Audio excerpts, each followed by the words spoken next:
जय Hind audio students, फिर से स्वागत है आपका हमारे online platform the science park पर। गाइस, लास्ट क्लास में हम लोगों ने इंपॉर्टेंट पेपर को डिस्कस किया था।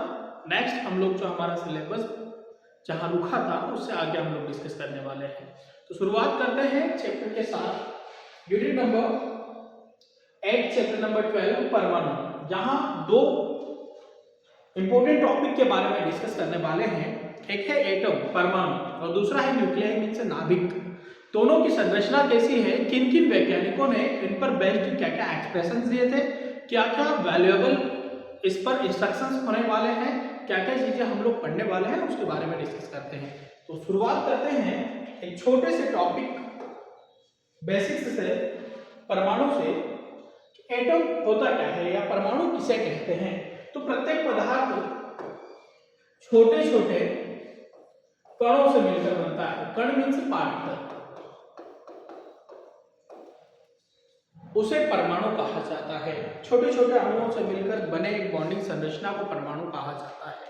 जैसे एग्जाम्पल के लिए हम लोग बहुत सारे डस्ट पार्टिकल्स ले लें, उसमें पानी मिला इकट्ठा करें तो परमाणु संरचना को रिप्रेजेंट करता है। नोट है इसमें कि सर जे जे थॉमसन ने 1897 में 1897 में बताया कि परमाणु में इलेक्ट्रॉन होते हैं। चूंकि परमाणु निरावेशित होता है, सिर्फ ये इंस्ट्रक्शन दिया था कि परमाणु में इलेक्ट्रॉन होते हैं, लेकिन ये हमें पता है कि सर ये तो निरावेशित होता है, अतः स्पष्ट है कि परमाणु में जितने इलेक्ट्रॉन होंगे उतने उतने क्या पाए जाते हैं, प्रोटॉन पाए जाते हैं, तभी तो ये निरावेशित होता है।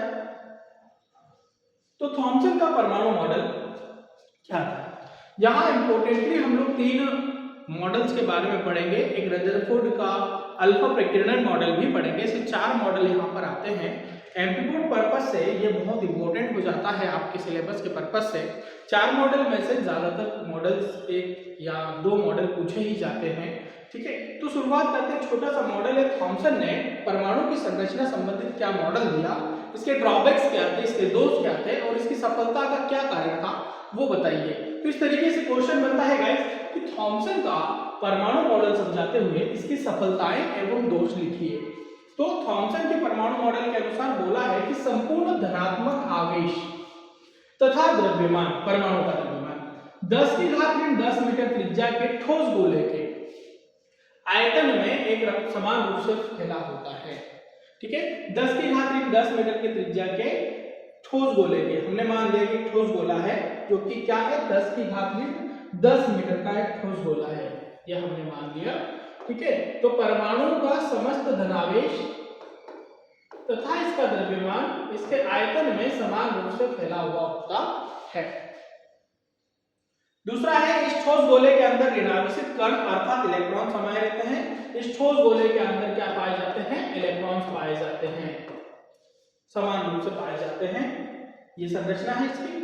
परमाणु के अंदर धनावेशित कण का परिमाण ऋणावेश कण का परिमाण के बराबर होता है। मतलब जितने धनावेश होते हैं उतने उतने क्या होते हैं, ऋणावेश होते हैं। अतः ये स्पष्ट है कि परमाणु जो होता है वो विद्युत उदासीन होता है, क्योंकि जितने पॉजिटिव चार्ज है गाइस उतने उतने क्या होते हैं, नेगेटिव चार्ज होते हैं। तो ये मॉडल था। थॉमसन के परमाणु मॉडल की सफलताएं क्या है। तो परमाणु मॉडल द्वारा तापायनिक उत्सर्जन जिसे हम लोग इंग्लिश में थर्मल एमिशन फिजिक्स में जाना जाता है, इसे तापायनिक उत्सर्जन ये होता है सर कि जब किसी गर्म प्लेट पर धातु की सतह पर कुछ इलेक्ट्रॉनों का आगमन होता है, इलेक्ट्रॉन उस पर आते हैं तो स्वतः ही उससे कुछ किरण उस पर आती है तो स्वतः ही उससे इलेक्ट्रॉनों का उत्सर्जन होने लगता है, जिसे थर्माइनिक एमिशन भी कहा जाता है, थर्मल एमिशन भी कहा जाता है। प्रकाश का प्रभाव, प्रकाश विद्युत प्रभाव भी हम लोगों ने पढ़ रखा है। आयनीकरण क्या होता है, आयनीकरण मतलब आयोनाइज होना, निकलना। ठीक है, तो इसकी सफलतापूर्वक व्याख्या थॉमसन के एटॉमिक मॉडल में की जाती है। थॉमसन के परमाणु मॉडल के क्या दोष है, इस मॉडल के द्वारा परमाणुओं द्वारा अल्फा कणों के प्रकीर्णन की व्याख्या नहीं की जा सकी। मतलब अल्फा कण कैसे प्रकीर्णित होते हैं इसके बारे में नहीं बताया था। यह मॉडल परमाणु स्पेक्ट्रम की भी व्याख्या नहीं कर सका कि कैसे स्पेक्ट्रम लाइंस होती है, इसकी व्याख्या भी यह मॉडल नहीं कर सका। तो एक कंप्लीटली पैकेज है थॉमसन एटॉमिक मॉडल का, जिसमें हम लोगों ने 3 उसकी सफलता के कारण तीन उसके अभिधारणाएं पढ़ी। पहली अभिधारणा यह है कि संपूर्ण धनावेश तथा द्रव्यमान 10 की घात 10 मीटर की त्रिज्या में समान के ठोस गोले के आयतन में समान रूप से फैला होता है। दूसरा ये था कि इसमें जो ऋणावेशित कण है, इलेक्ट्रॉन जो है इसके अंदर पाए जाते हैं। और तीसरा ये है कि जितने धनावेश उतना ऋणावेश होता है, अतः यह विद्युत उदासीन होता है। सफलता की बात करें तो सामने आपके लिखा हुआ है कि ये तापायनिक उत्सर्जन को एक्सप्लेन कर सका है, इसलिए इसे सफल माना जाता है। प्रकाश विद्युत प्रभाव को इसने एक्सप्लेन किया है, साथ ही साथ आयनीकरण की व्याख्या भी की है। दोष क्या है? तो इस मॉडल द्वारा परमाणुओं द्वारा अल्फा कणों की प्रकीर्णन की व्याख्या नहीं की जा सकती। ये इसका क्या है, एक दोष निकल कर आता है। नेक्स्ट, रदरफोर्ड के अल्फा कण प्रकीर्णन प्रयोग की प्रेक्षण वह निष्कर्ष के आधार पर स्पष्ट कीजिए। तो पहले प्रेक्षण बताना है, फिर हमें उसका क्या बताना है गाइस, निष्कर्ष बताना है। तो पहले हम लोग ये समझ लें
प्रेक्षण कैसे लेते हैं, इसके लिए छोटा सा भी डायग्राम आपके सामने प्रबंधन तैयार है। तो हमने स्क्रीन ले ली।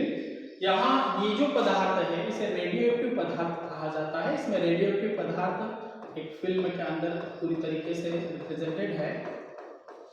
रेडियोएक्टिव सब्सटेंस या जिसे हम लोग कहेंगे रेडियोएक्टिव पदार्थ।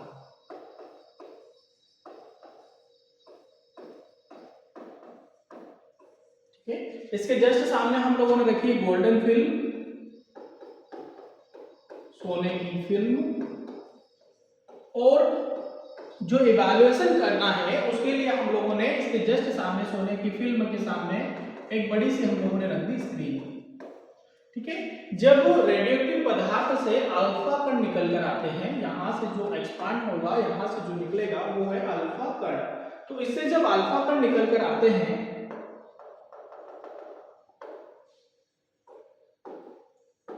तो कुछ इस रूप में फिल्म की ओर जाते हैं।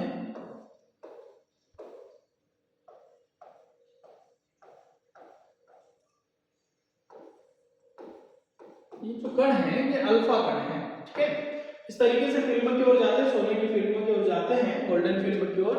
और यहां हम देखते हैं तो ये कुछ इस तरीके से ऑब्टेन होते हुए दिखाई देते हैं।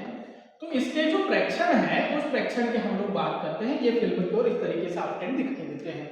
प्रेक्षण की बात करें तो प्रयोग द्वारा रदरफोर्ड ने निम्नलिखित प्रेक्षण प्राप्त किए।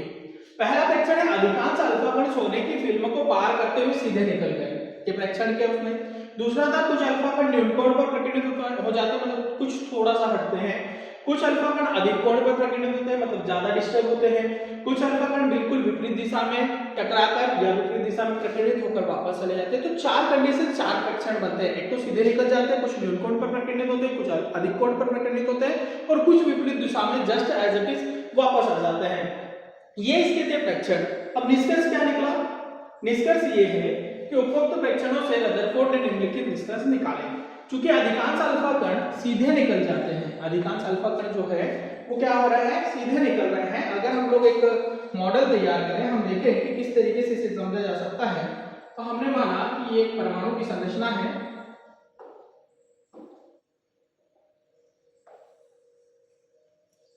ठीक है, ये एक परमाणु की संरचना है। यहाँ पर कुछ अल्फा कणों को हम लोग अगर देखें तो अल्फा कण कुछ इस तरीके से आते हैं।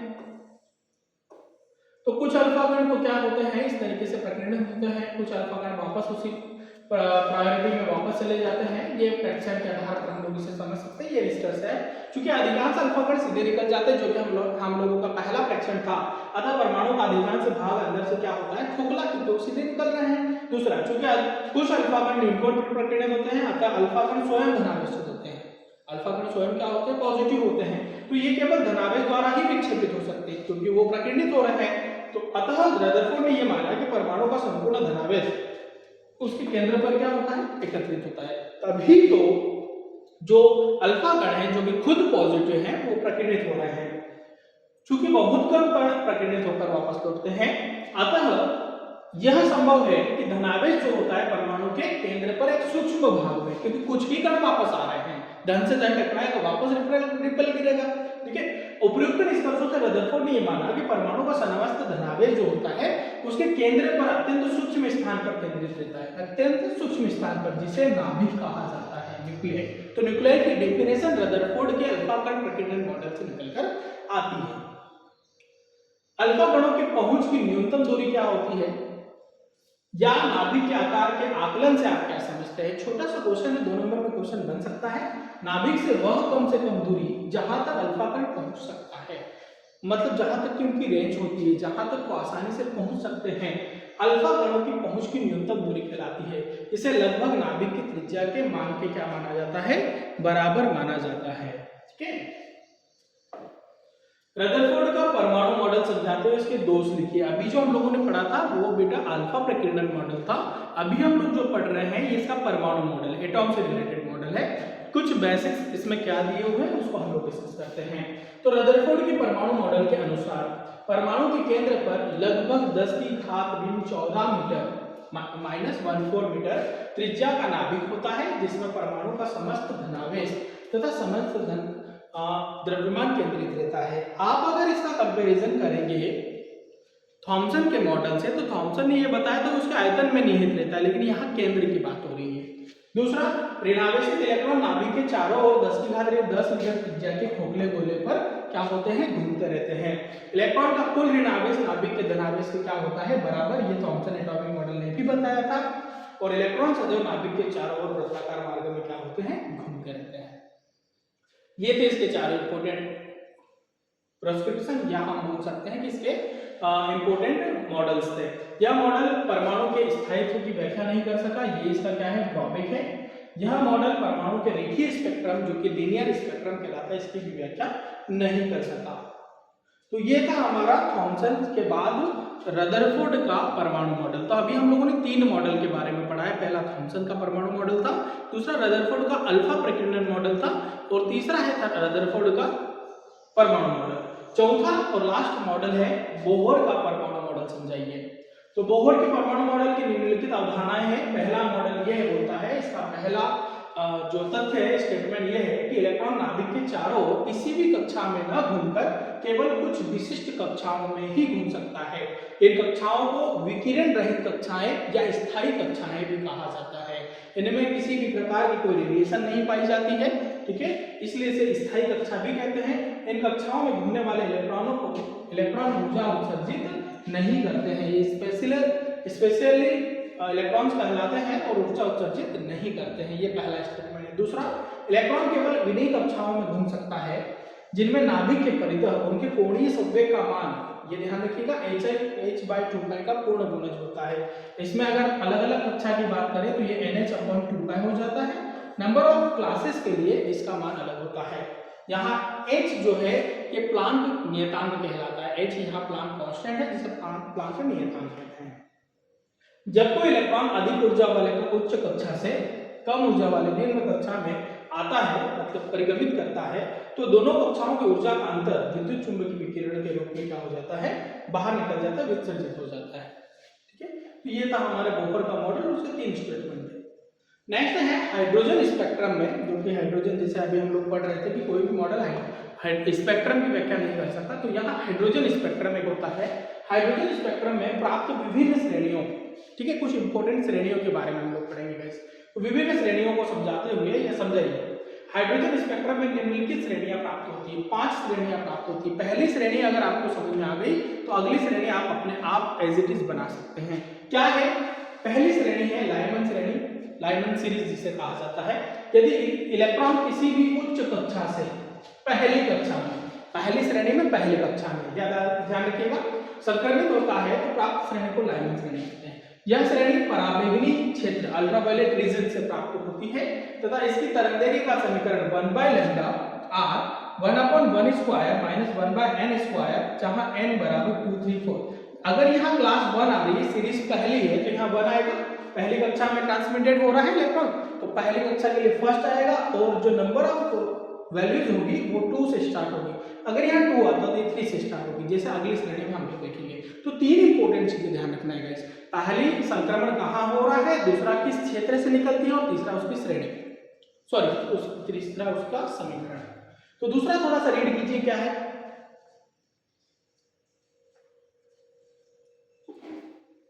बाइमन या बामन श्रेणी या बामर भी कहा जाता है इसे।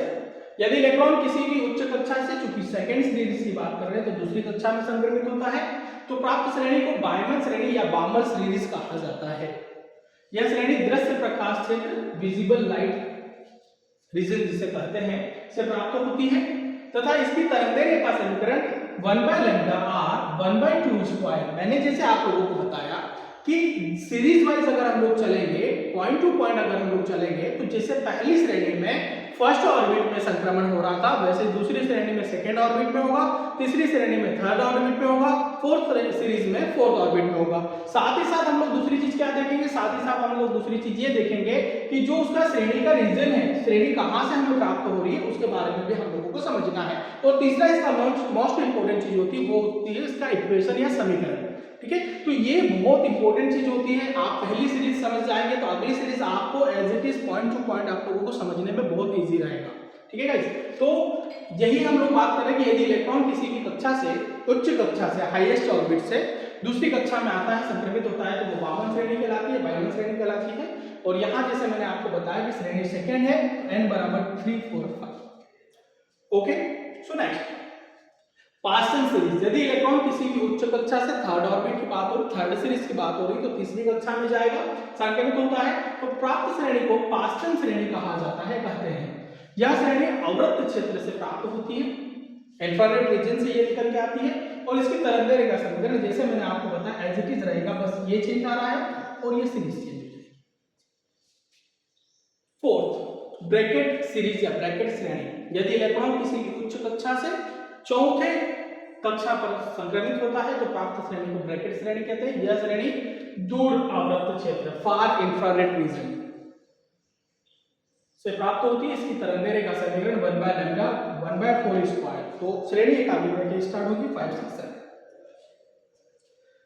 फुंड श्रेणी, यह श्रेणी या यदि इलेक्ट्रॉन किसी भी उच्च कक्षा से पांचवी कक्षा में, जो कि लास्ट सीरीज कहलाती है, पर संक्रमित होता है, तो प्राप्त श्रेणी को फ्रुंड श्रेणी कहते हैं। यह श्रेणी अति दूर आवृत्त क्षेत्र, फार इंफ्रारेड रीजन, ठीक है, से प्राप्त होती है।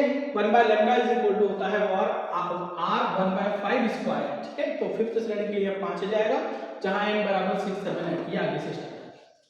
यही बात मैं आपको समझा रहा था कि 5 श्रेणियां हैं, पांचों इंपोर्टेंट श्रेणियां हैं। कई बार 2 श्रेणी को समझाने के लिए दे देते हैं 3 को, लेकिन हमें उसका अरेंजमेंट जरूर याद रखना है। आयनन ऊर्जा कैसे कहते हैं, इस टॉपिक का last question, what is ionization energy. ये लास्ट ईयर 2025 की जो बोर्ड एग्जाम थी उसमें 2 नंबर में पूछा गया क्वेश्चन है, आयोनाइजेशन एनर्जी, आयनन ऊर्जा। किसी परमाणु की आयनन ऊर्जा वह न्यूनतम ऊर्जा है जिसे अवशोषित करके परमाणु का सबसे बाहरी कक्षा का इलेक्ट्रॉन अपने मूल ऊर्जा स्तर से सदैव के लिए परमाणु से क्या हो जाता है, अलग हो जाता है, डिपार्ट हो जाता है, अर्थात अनंत पर चला जाता है। ठीक है, हाइड्रोजन परमाणु की आयनन ऊर्जा कितनी होती है, 13.6 इलेक्ट्रॉन वोल्ट, चूंकि एनर्जी है तो इसका यूनिट होगा इलेक्ट्रॉन वोल्ट, EV। ठीक है, तो हाइड्रोजन परमाणु की आयनन ऊर्जा कितनी होती है, 13.6 इलेक्ट्रॉन वोल्ट होती है। ये इंपॉर्टेंट क्वेश्चन था। तो पूरा टॉपिक जो है हाइड्रोजन से रिलेटेड, जो हम लोगों ने अभी सीरीज पढ़ी, इसके पहले इंपॉर्टेंट मॉडल पढ़े, उसके बाद एक इंपॉर्टेंट क्वेश्चन पढ़ा, कि पूरा टॉपिक परमाणु को रिप्रेजेंट करता है। साथ ही साथ हम लोग इसमें ऑब्जेक्टिव्स भी डील करने वाले हैं, ऑब्जेक्टिव्स के बारे में भी पढ़ने वाले हैं। ठीक है, तो इंपॉर्टेंटली अगर हम लोग बात करें सीरीज की, जो बात हम लोगों ने की थी, तो थोड़ा सा बैकअप ले लेते हैं प्लान का। अभी जो हम लोगों ने कुछ क्वेश्चन को डिस्कस किया था,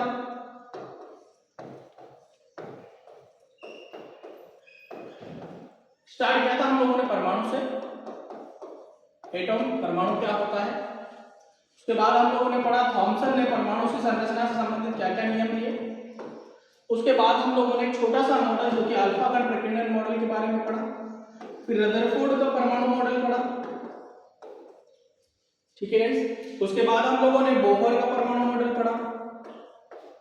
साथ ही साथ हम लोगों ने हाइड्रोजन की जो स्पेक्ट्रम लाइंस होती है उसमें प्राप्त श्रेणियों के बारे में पढ़ा। और साथ में हम लोगों ने इसके इंपॉर्टेंट क्वेश्चंस की जो बात कर रहे हैं उसमें मैंने आपको बताया कि जो लास्ट एक पूछा गया क्वेश्चन है आयनन ऊर्जा, आयोनाइजेशन एनर्जी, उसके बारे में, ठीक है। तो परमाणु एक थोड़ा सा हम लोग बैकअप ले लेते हैं। परमाणु एटॉम छोटे छोटे कणों से मिलकर जो बनी हुई संरचना होती है उसे परमाणु कहते हैं। थॉमसन के परमाणु मॉडल की अगर हम लोग बात करें तो थॉमसन ने यह बताया था कि 10 की घात 10 मीटर त्रिज्या के ठोस गोले के आयतन में संपूर्ण धनावेश तथा द्रव्यमान निहित रहता है। उसके बाद इन्होंने बताया कि इसके अंदर मतलब ठोस गोले के अंदर इलेक्ट्रॉन पाए जाते हैं और जितने धनावेश होते हैं उतने ऋणावेश होते हैं, इसलिए यह निरावेशित होता है। अल्फा कण प्रकीर्णन मॉडल निष्कर्ष अनुसार यह बताता है कि सभी अल्फा कण कैसे काम करते हैं। तो अल्फा कण सीधे, कुछ अल्फा कण सीधे निकल जाते हैं, कुछ अल्फा कण प्रकीर्णित न्यून कोण पर होते हैं, कुछ अधिक कोण पर होते हैं और कुछ वापस लौट जाते हैं। ये इसके प्रेक्षण की बात थी वैसे। इन आधार पर हम लोगों ने निष्कर्ष निकाला कि चूंकि ज्यादातर अल्फा कण सीधे निकल जाते हैं, इसका मतलब क्या कि जो परमाणु है इसका जो केंद्र है वो खोखला होता होगा। दूसरा उसने बोला कि कुछ न्यूट्रॉन पर प्रकीर्णित हो जाते हैं, चूंकि जो अल्फा कण है खुद धनावेशित है, अगर वो कुछ प्रकीर्णित हो रहे हैं तो वो धनावेश से ही प्रकीर्णित होंगे। इसका मतलब क्या हुआ, इसका मतलब ये हुआ कि केंद्र में कुछ धनावेश पाया जाता है। क्योंकि कुछ ही अल्फा कण वापस लौट पाते हैं, इसका मतलब ये हुआ कि समस्त या हम बोल सकते हैं कि जो धनावेश होता है वो सूक्ष्म कण पर या सूक्ष्म स्थान में केंद्रित होता है। ये इसके क्या थे निष्कर्ष। रदरफोर्ड का मॉडल हम लोगों ने पढ़ा। रदरफोर्ड ने ये बताया, जस्ट इसके अपोजिट बात की थी रदरफोर्ड ने थॉमसन के। इन्होंने ये बताया कि 10 की घात 14 मीटर की इस पर समान रूप से धनावेश फैला हुआ होता है। अंदर इसके अंदर धनावेश होता है, बाहर की ओर इसमें क्या होता है, इलेक्ट्रॉन होते हैं और जितने धनावेश होते हैं उतने इलेक्ट्रॉन, और इलेक्ट्रॉन इसके ऊपर क्या लगाते हैं, चक्कर लगाते हैं। फिर बोहर ने यह बताया कि भैया जो कक्षा होती है जिसमें इलेक्ट्रॉन घूमते हैं वो एक विशिष्ट कक्षा होती है, ऐसे किसी कक्षा के अंदर नहीं घूमते हैं, एक विशिष्ट कक्षा के अंतर्गत वो घूमते हैं। विशिष्ट कक्षा कैसे होगी, यह कक्षा जो होती है स्थायी कक्षा कहलाती है, इसमें इलेक्ट्रॉन का उत्सर्जन नहीं होता है और केवल उन्हीं कक्षाओं में इलेक्ट्रॉन का ये होगा जहां पर इनका जो संवेग होता है वो h/2 का पूर्ण गुणक होता है। ये इंपॉर्टेंट बात थी। इसके बाद पांचवा जो हम लोगों ने हाइड्रोजन स्पेक्ट्रम के बारे में पढ़ा, इसकी कुछ इंपॉर्टेंट श्रेणी, 5 श्रेणी मैंने आपको बताई और मैंने आपको बताया था कि इसमें ध्यान क्या रखना है, श्रेणियों का जो क्रम है वो हमें ध्यान रखना है गाइस। ये इंपॉर्टेंट बात थी कि जो श्रेणियों का क्रम है वो हमें ध्यान रखना है।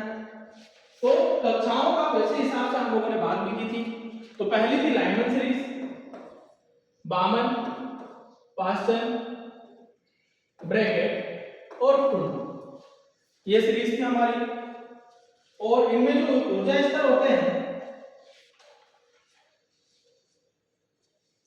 ठीक है, इनमें जो ऊर्जा स्तर होते हैं वो भी हम लोगों ने पढ़ा। ये पहली कक्षा में होता है, ये दूसरी में होता है, तीसरी में होता है, चौथी में होता है और ये पांचवी में होता है। क्षेत्रों की बात करें तो ये अवृत्त क्षेत्र में प्राप्त होता है, ये दूर अवृत्त क्षेत्र से प्राप्त होता है और ये दूर दूर अवृत्त मतलब इंफ्रारेड, फार इंफ्रारेड रीजन से प्राप्त होता है। इसके अलावा बात करें तो ये प्रकाश क्षेत्र ये पराबैंगनी क्षेत्र से प्राप्त होता है और ये दृश्य प्रकाश क्षेत्र से प्राप्त होता है। बाकी सीरीज आप समझ सकते हो। आयनाइजेशन एनर्जी, आयनन ऊर्जा किसे कहते हैं, तो किसी परमाणु में आयनन ऊर्जा वह न्यूनतम ऊर्जा है जिसे अवशोषित करके इलेक्ट्रॉन जो होता है इतना ये हो जाता है कि वो अपने कक्षा से बाहर आसानी से निकल जाता है या अनंत पर चला जाता है। तो ये था इंपॉर्टेंट परमाणु के बारे में पूरा इंपॉर्टेंट टॉपिक, ठीक है। नेक्स्ट क्लास में हम लोग डिस्कस करेंगे इसके ऑब्जेक्टिव सेशंस को। Thank you so much.